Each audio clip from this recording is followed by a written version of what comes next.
चांद की सतह पर लैंडिंग की प्रक्रिया अब अंतिम चरण में है। रूस के चंद्र मिशन लूना 25 के फेल होने के बाद अब पूरी दुनिया की आस है चंद्रयान 3 पर। भारत का चंद्रयान 3 23 अगस्त को चांद की सतह पर लैंड करेगा। सबसे ज्यादा उत्सुकता वाला सवाल है, चंद्रयान 3 आखिर चांद पर करेगा क्या? तो इस खबर में हम आपके तमाम उत्सुकताओं को खत्म करने की कोशिश करते हैं। चांद की सतह पर 23 अगस्त को विक्रम लैंडर लैंड करने के बाद उसमें मौजूद रोवर प्रज्ञान तुरंत काम पर लग जाएगा। सबसे पहला उसका काम होगा कि वहां पर यानी चांद की सतह पर वो इसरो और अशोक स्तंभ के निशान छोड़ेगा। भारतीय अंतरिक्ष अनुसंधान संगठन को डेटा भेजेगा। रिपोर्ट्स के मुताबिक इसरो ने इस डेटा के विश्लेषण के लिए शानदार इंतजाम किया है। इसके लिए अलग अलग वैज्ञानिकों की टीम तैयार की गई है।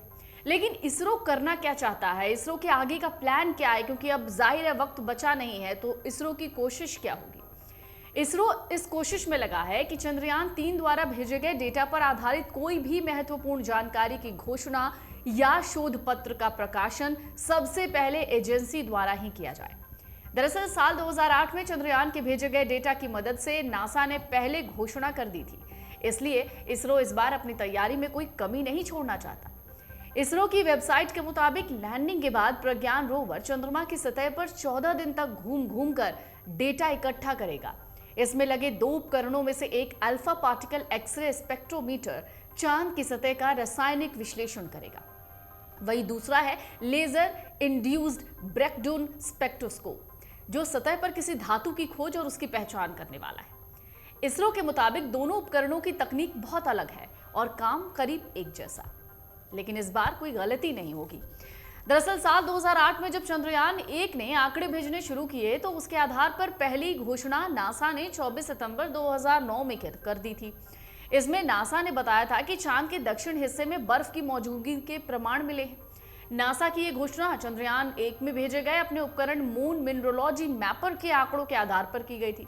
लेकिन इस बार चंद्रयान 3 के साथ ऐसा नहीं है। इस बार चंद्रयान 3 के साथ कोई भी विदेशी उपकरण नहीं भेजा गया है। चंद्रयान 3 के आंकड़े इसलिए बहुत महत्वपूर्ण हैं क्योंकि चांद के जिस दक्षिणी ध्रुवीय क्षेत्र में प्रज्ञान रोवर लैंड करेगा, वहां अभी तक कोई अन्य देश नहीं पहुंचा। चंद्रयान 1 ने भी दक्षिणी क्षेत्र से ही डेटा इकट्ठा किया था। इस क्षेत्र में गहरी खाइयां हैं, मतलब क्रैटर्स बहुत ज्यादा हैं, जिन्हें गड्ढे कहते हैं। यहाँ ऐसे स्थान भी हैं जहां सूरज की रोशनी कभी पहुंचती ही नहीं है। इस वजह से नई जानकारियां मिलने की संभावनाएं बहुत ज्यादा है। इस कारण भारत के साथ दुनिया का वैज्ञानिक समुदाय चंद्रयान 3 से बहुत उम्मीद लगाकर बैठा है। इधर इसरो का बहुप्रतीक्षित मिशन चंद्रयान 3 इतिहास बनाने से बहुत ही कम दूरी पर है। चंद्रयान 3 का लैंडर विक्रम चांद की सतह पर उतरने के लिए पूरी तरीके से तैयार है और ये 23 अगस्त को सेफ लैंडिंग कर लेगा, ऐसी ही संभावना है।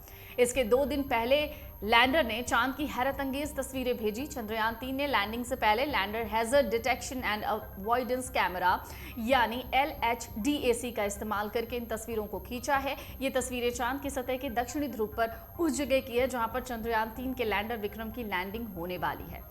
तस्वीरों को सोशल मीडिया प्लेटफॉर्म X, जो कि पहले ट्विटर हुआ करता था, उस पर शेयर किया है। इसरो ने लिखा है, ये चांद के सुदूर क्षेत्र की तस्वीरें हैं जिसे लैंडर के खतरा जांच और बचाव कैमरे यानी LHDAC से खींचा गया है।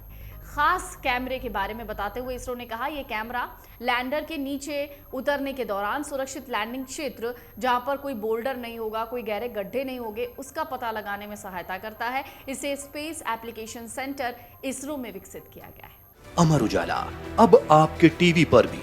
अपने स्मार्ट टीवी पर YouTube पर सर्च करें अमर उजाला, चैनल सब्सक्राइब करें और देखें ताजा खबरें, वो भी HD क्वालिटी में। और हाँ, बेल आइकन दबाना ना भूलें ताकि हर खबर हो आपके घर।